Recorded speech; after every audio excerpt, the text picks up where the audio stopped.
Halo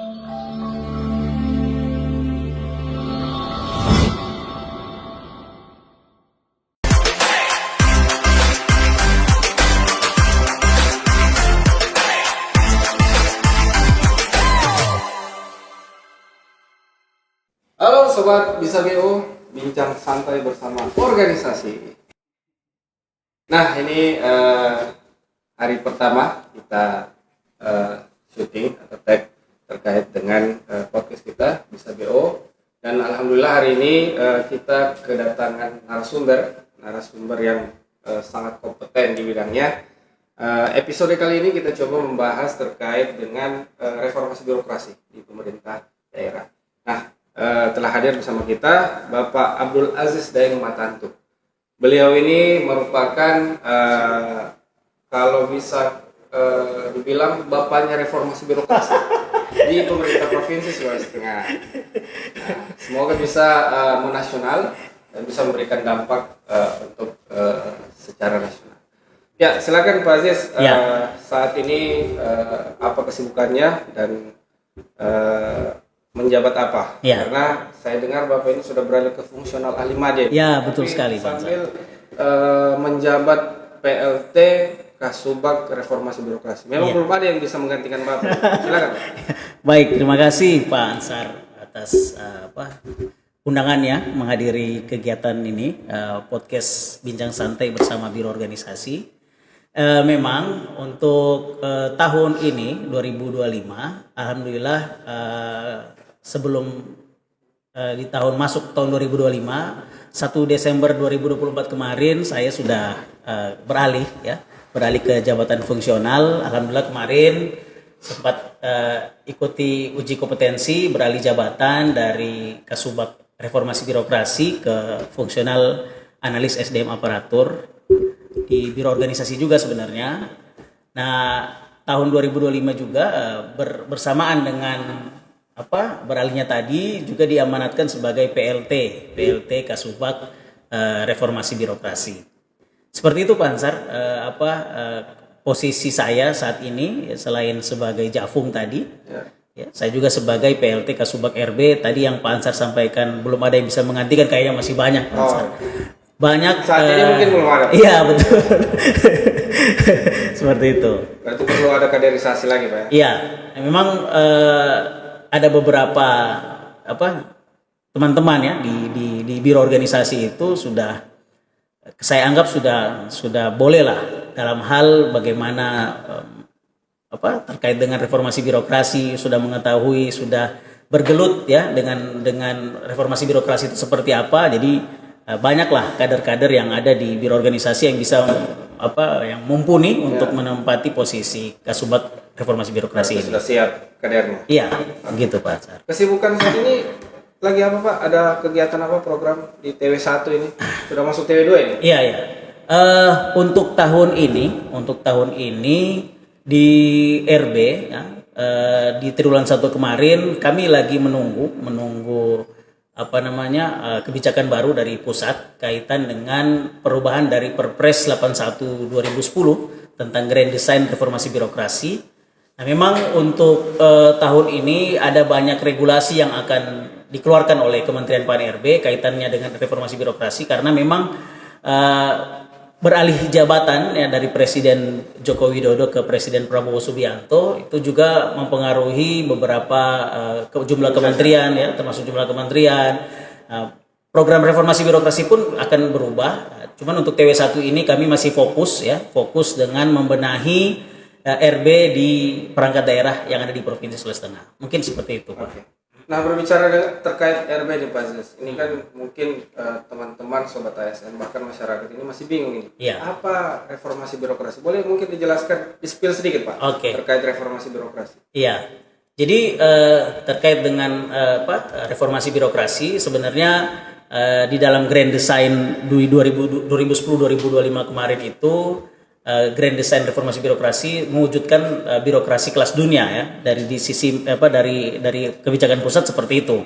Nah, jadi reformasi birokrasi ini kalau kita breakdown ke level pemerintah daerah, jadi bagaimana sebenarnya pemerintah daerah itu bisa mewujudkan tata kelola pemerintahan itu yang menganut sistem meritokrasi, ya, menganut sistem menempatkan orang-orang sesuai dengan kompetensinya, sehingga geliat dari pelaksanaan birokrasi di pemerintah daerah itu bisa berjalan baik, dan muara utamanya itu terkait dengan birokrasi berkelas dunia, ya, itu bisa terwujud. Seperti itu spill dari reformasi birokrasi. Berarti ujungnya mewujudkan birokrasi berkelas dunia. Iya, seperti itu. Jadi memang kita harus naik. Kalau meminjam istilah Pak Gubernur sebelumnya, ya, Pak Rusdi Mastura, harus bertransformasi gitu. Oh, ya. Seperti itu. Berarti sebegitu pentingnya reformasi birokrasi untuk mendukung proses penyelenggaraan pemerintahan. Iya. Dan juga yang paling penting reformasi birokrasi itu untuk tata kelola pemerintahan yang lebih baik. Ya? Iya, seperti itu. Bisa dijelaskan Pak mungkin apa saja yang ada di dalam aspek-aspek apa saja yang ada di dalam reformasi birokrasi? Iya. Kalau berbicara terkait dengan aspek reformasi birokrasi, ya, kemarin dengan adanya roadmap, ya. Jadi setelah dikeluarkannya grand design tadi terkait dengan RB secara 10 tahun, ya, 10 tahun, maka ditindaklanjuti dengan perencanaan roadmap RB per 5 tahun. Jadi untuk informasi, karena ini masih proses transisi sebenarnya dari Presiden Jokowi ke Presiden Prabowo Subianto, sehingga kami masih menggunakan roadmap sebelumnya. Ya. Di RB itu ada dua jenis RB, ya. Kalau dia sifatnya di hulu, ya, di hulunya itu terkait dengan RB General. RB General, ya. RB General ini sifatnya administratif, ya. Ada 21 kegiatan utama yang sifatnya mandatori. Ya, pemerintah daerah harus melaksanakan, tidak boleh tidak. Seperti itu. Berarti wajib hukumnya. 21 kegiatan utama. Nah, itu di RB General. Nah, kalau di RB tematik itu ada RB tematik iya, lagi. ada dua, RB General, RB tematik. Kalau RB tematik lagi itu sesuai dengan isu aktual presiden sebelumnya, ya. Masih Pak Jokowi kemarin. Jadi ada 4 tematik, ya, dituangkan dalam roadmap RB secara nasional. Apa saja itu, Pak? Tematik kemiskinan, ya, bagaimana daerah mempercepat pengentasan kemiskinan yang ada di daerah. Jadi kemiskinan ini ada kan istilahnya ada kemiskinan ekstrim, ya kan, ada kemiskinan yang di atas yang sudah mau beranjak ke level menengah seperti itu. Nah, ini yang perlu dilakukan sebagaimana daerah bisa keluar dari kemiskinan seperti itu. Nah, kemudian tema yang kedua kaitannya dengan digitalisasi administrasi pemerintahan. Administrasi pemerintahan. Sub aspeknya penanganan stunting. Stunting. Iya. Jadi ini stunting memang menjadi perhatian khusus oleh pemerintah pusat, ya. Bagaimana mewujudkan masyarakat Indonesia yang nol stunting seperti itu. Nol stunting. Itu targetnya. Nah, dan konon kabarnya stunting dan kemiskinan ini masih menjadi prioritas utama untuk periode selanjutnya. Prabowo Subianto berarti di zaman Prabowo dilanjutkan. Karena memang ini kan ada makan bergizi gratis itu kan. Ya, ini kaitannya dengan stunting. Kemudian yang tema ketiga kaitan dengan inflasi. Ya, inflasi.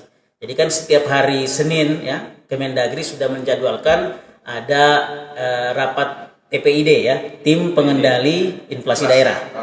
Nah, TPID, ya, TPID itu ini tiap hari Senin Kemendagri, ya. Ya, Kemendagri selalu mengagendakan dengan menghadirkan kepala-kepala daerah se-Indonesia untuk mengecek, ya. Rapatnya apa itu? Via Zoom, ya? Via Zoom.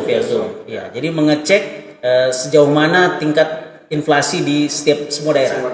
Dan alhamdulillah untuk Sulawesi Tengah infonya kami dengar kemarin itu sudah landai gitu. Sudah bisa ditangani karena fokusnya ada di dua, ya, Kota Palu dan Kabupaten Banggai kemarin. Kemudian yang terakhir, ya, itu terkait dengan investasi. Iya, investasi. Bagaimana geliat investasi di daerah ini berdampak langsung ke masyarakat. Ya, jadi kita ini kan banyak industri-industri, ya, di Morowali. Nah, ini lihat investasi kita sudah sejauh mana begitu. Dengan adanya investasi apakah masyarakat ini berdampak tidak? Gitu, dari reformasi birokrasi ini. Oh iya, saya lupa ada satu lagi Pak Ansar. Jadi tadi saya bilang 4 jadi 5. Oh, ada 5. Ada 5. Yang satunya terkait dengan PDN, ya. PDN apa nih PDN, Pak? Penggunaan produk dalam negeri. Produk dalam negeri. Ya, seperti apa itu?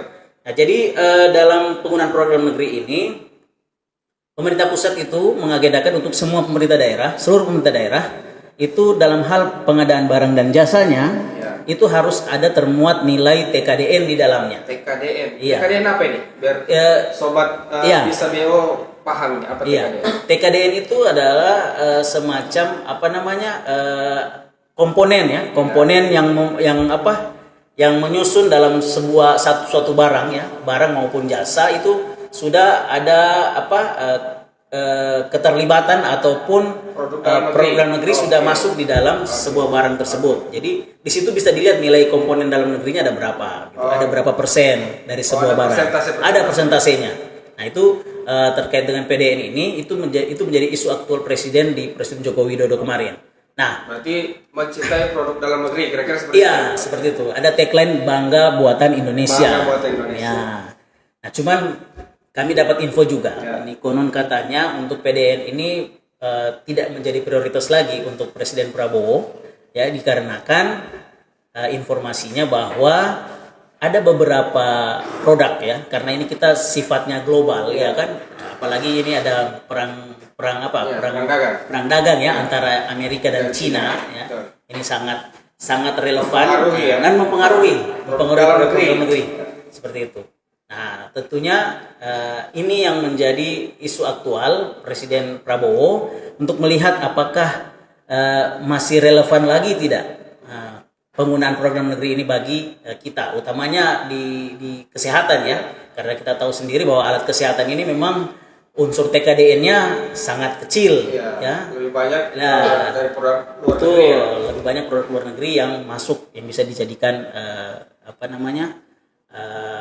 pengadaan kita di rumah sakit, karena Pak Gubernur ini Pak Anwar Hafid dengan tagline berani sehat tadi ya itu yang menjadi prioritas ya, visi beliau bagaimana rumah sakit Undata ini berkelas internasional gitu ya, bertaraf. Rumah sakit Undata ini di bawah naungan pemerintah provinsi ya. Provinsi gitu. Jadi ya tentunya kalau rumah sakit bertaraf internasional ya tentu alat-alat di dalam kan ya mungkin speknya atau standar internasional juga ya. Ya, seperti itu. Gitu Pak Pansar. Luar biasa. Berarti RB reformasi birokrasi ini di dalamnya ada dua tematik dengan general. Tadi Bapak sudah menjelaskan secara detail terkait RB tematik itu ada lima aspek ya. Bagaimana misalnya boleh dilengkapi lagi Pak terkait RB general? RB generalnya apa saja nih Pak? Dan maksudnya kan tadi disampaikan ini menjadi kewajiban yang akan dilaksanakan oleh pemerintah daerah. Nah, kewajiban ini apa semua Pak? Komponen-komponen atau aspek-aspeknya yang sehingga nanti teman-teman sobat bisa BO ini paham RB tematik sudah tadi ada 5 komponen, kemudian ada RB general. RB general ini apa saja? Seperti itu. Silakan. Ya baik. Terkait RB general ya tadi saya sampaikan bahwa RB general ini sifatnya di hulu, kemudian RB tematik ini sifatnya di muaranya. Nah, jadi bagaimana kita memperbaiki muara kita, tentunya dari hulu dulu kita rapikan gitu kira-kira. Jadi di RB General itu ada 21 kegiatan yang sifatnya mandatori tadi, kegiatan utama. Yang pertama itu kaitan dengan tingkat penyederhanaan birokrasi. Tingkat penyederhanaan birokrasi. Ya. Yang itu sudah dilaksanakan di tahun 2021 sampai 2022 ya. Iya. Kemarin kan sudah kita laksanakan, sudah terimplementasi. Nah, memang ini menjadi prioritas presiden sebelumnya. Nah, terkait dengan Pak Jokowi ya, penyederhanaan birokrasi. Nah, ini dianggap sudah selesai. Kemudian yang kedua kaitan dengan sistem kerja. Sistem kerja. Iya, terkait dengan sistem kerja. Jadi provinsi sudah punya Pergub kemarin ya, Pergub 33 kalau nggak salah tentang sistem kerja. Nah, bagaimana implementasi dari sistem kerja ini? Karena ini merupakan suatu rangkaian dari penyederhanaan birokrasi ya, mulai dari penyetaran jabatannya ya kan, sampai dengan pelaksanaan sistem kerjanya. Ini menjadi hal yang paling utama dalam hal reformasi birokrasi. Kemudian setelah tadi sistem kerja, selanjutnya yang masuk di dalam 21 kegiatan mandatori itu adalah penerapan sistem merit. Sistem merit ya. Sistem merit. Nah, ini sistem merit ini sebagaimana aturan yang mendasari terkait dengan sistem merit ya. Ini bagaimana kita menempatkan orang-orang yang berkompeten tadi di dalam suatu jabatan, seperti itu, dalam suatu jabatan. Nah, ketika kita menempatkan orang-orang yang memiliki kompeten tadi dalam suatu jabatan, maka ini secara teori ya, Pak Ansar, secara teori maka birokrasi itu akan berjalan dengan baik gitu. Gitu. Nah, inilah mengapa kalau dari pemahaman kami harusnya ya, yang menjadi hal yang prioritas ya dalam pelaksanaan reformasi birokrasi itu adalah sistem merit tadi. Sistem merit tadi. Berarti sistem merit ini fokusnya ke manajemen SDM aparaturnya. Iya, manajemen SDM aparaturnya. Jadi kemarin Prof Eko ya di Guru Besar UI di Ilmu Administrasi menyampaikan bahwa keberhasilan reformasi birokrasi ini dipengaruhi oleh people and culture. People and culture. Berarti Ya. orang Dan budayanya.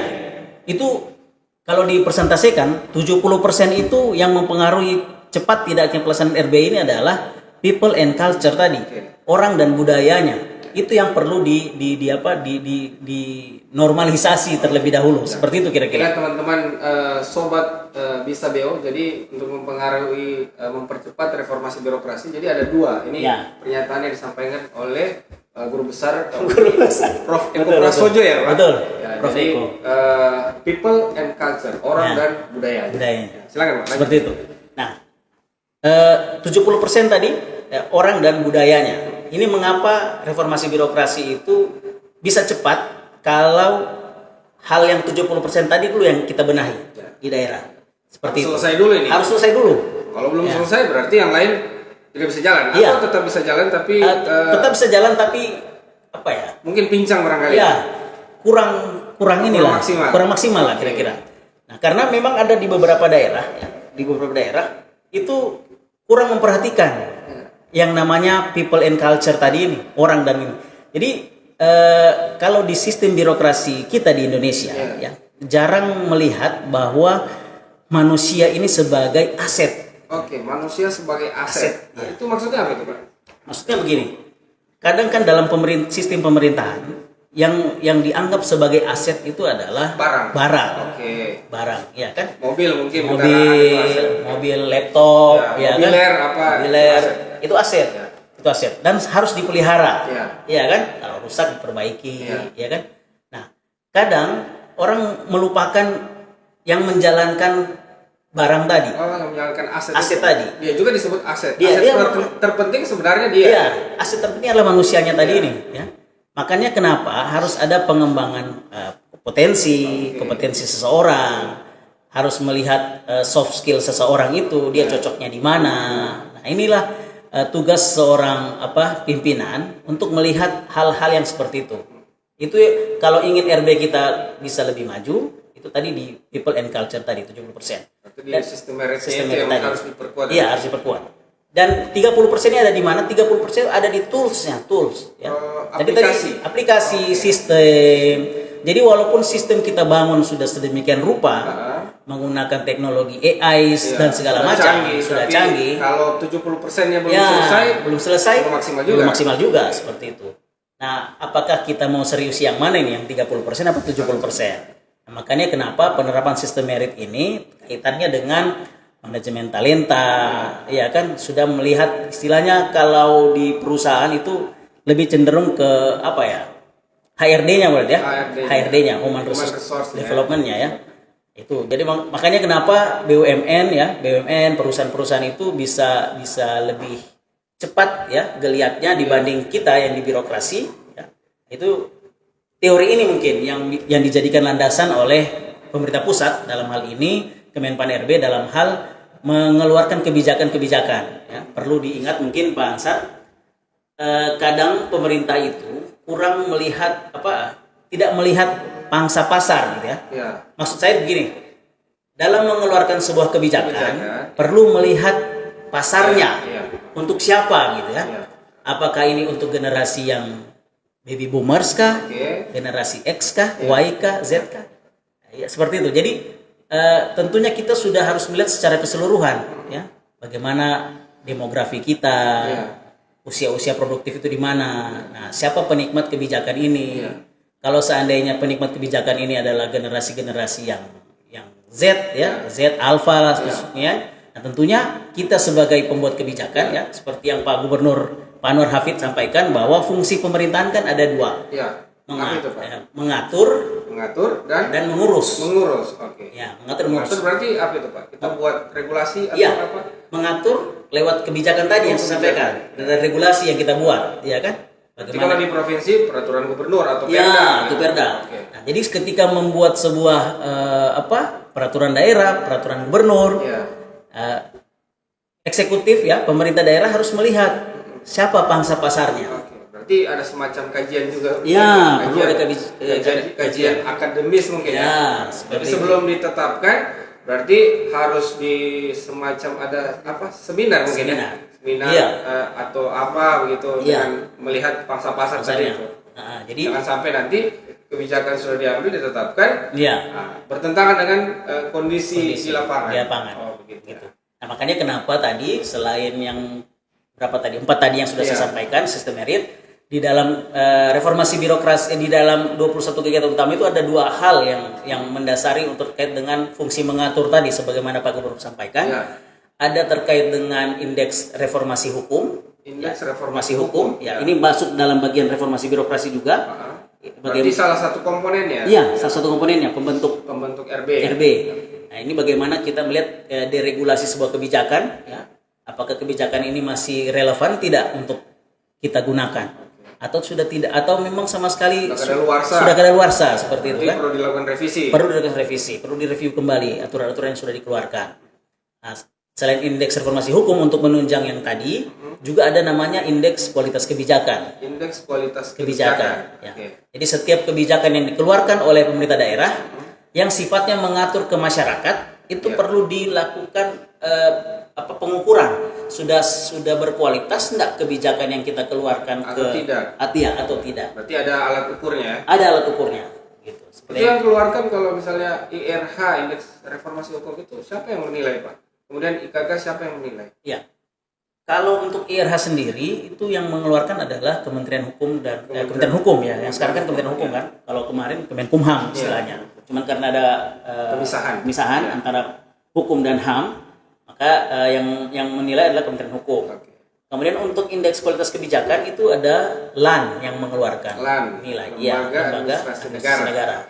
Nah, jadi makanya butuh jabatan fungsional analis kebijakan buat daerah untuk melihat apakah kebijakan yang sudah dikeluarkan itu berkualitas tidak.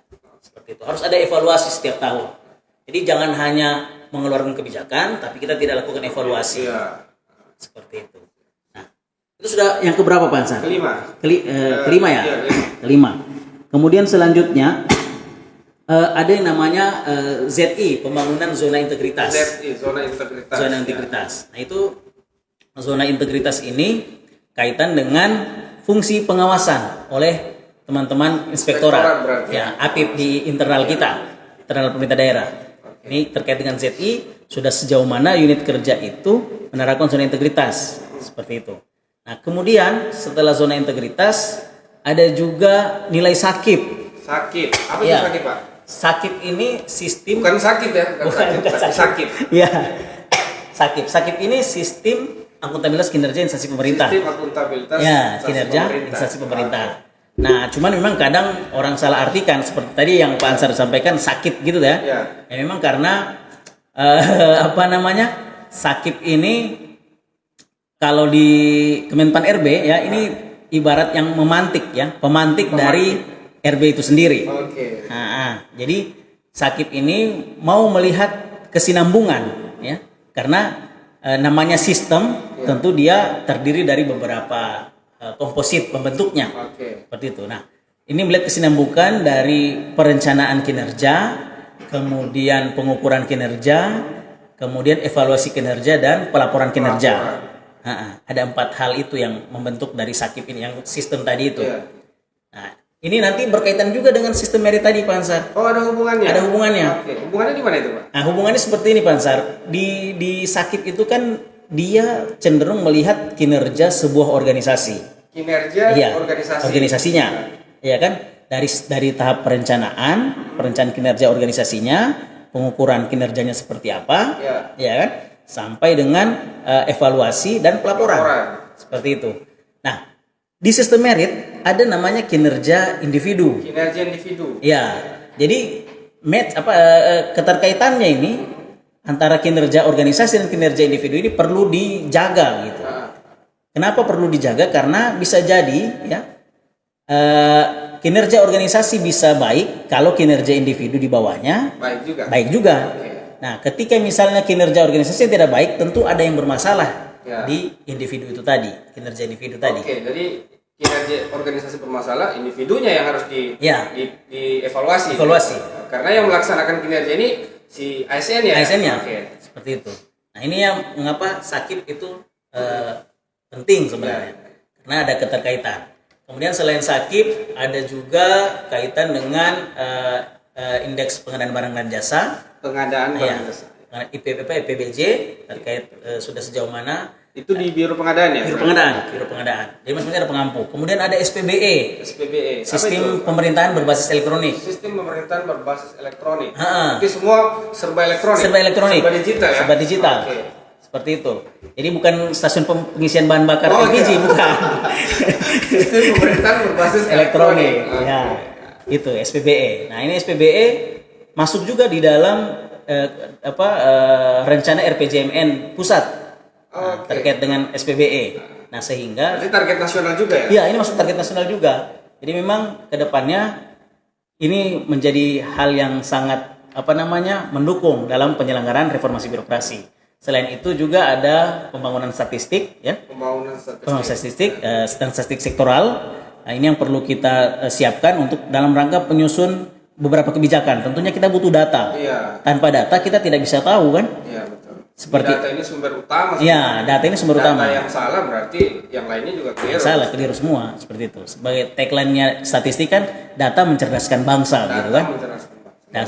Seperti itu. Mungkin itu ya kaitan-kaitan dengan reformasi birokrasi general tadi. Betul. Luar biasa, sobat Bisa BO, luar biasa. Jadi reformasi birokrasi ini sangat penting ya dalam proses penyelenggaraan pemerintahan maupun mendukung pembangunan pemerintah daerah sampai dengan pelayanan publik. Pelayanan publik ini yang dirasakan oleh masyarakat. Jadi rumah besarnya ya Pak Aziz, betul. Reformasi birokrasi. Termasuk di dalamnya tadi sistem merit. Nah, sistem merit ini yang memang saat ini mungkin pemerintah provinsi tahun kemarin ya kita mendapat penghargaan sistem merit kita baik ya. Baik. 260-an ya.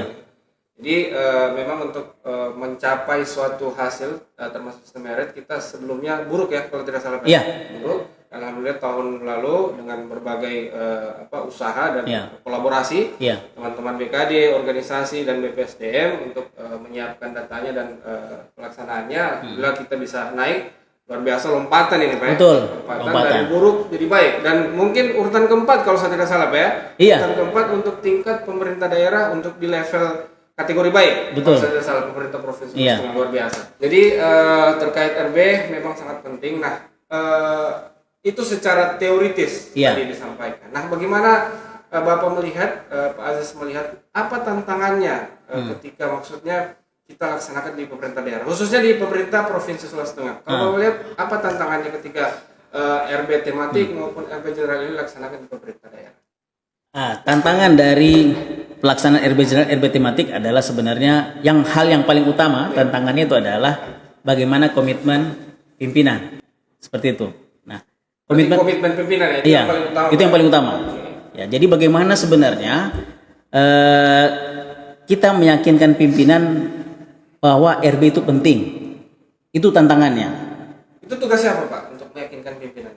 Kalau untuk meyakinkan pimpinan adalah tugas pemerintah pusat ya? Sebenarnya yang untuk meyakinkan pimpinan adalah pemerintah pusat juga ada sebenarnya. Kemudian untuk di level daerah itu adalah tugas ASN-nya.